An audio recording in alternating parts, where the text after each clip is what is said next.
Next thing we do, step 2, we're installing the handlebars or the swing arms. Remove the foam off of the axle and make sure to put the 2 wave washers on that axle before you put the arm on.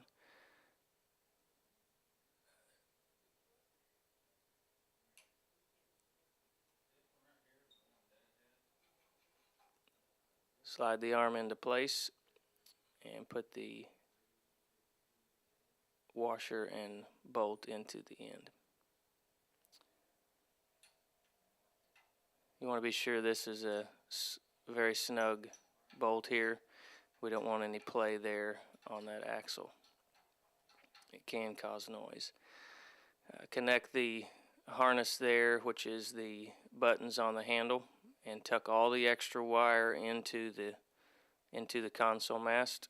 And then we have a rubber grommet that is inside the hardware kit.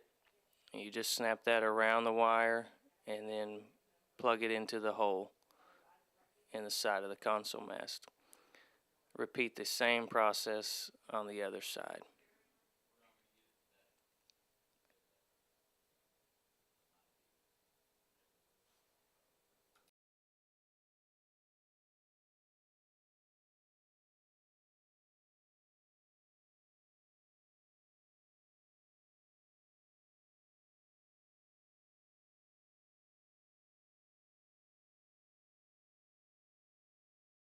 Next we have to install the covers that go over that connection.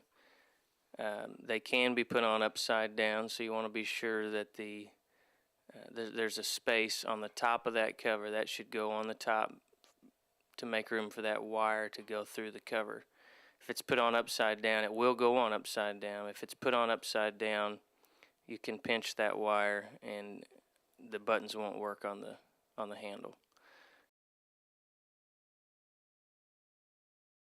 Repeat that same process on the opposite side again.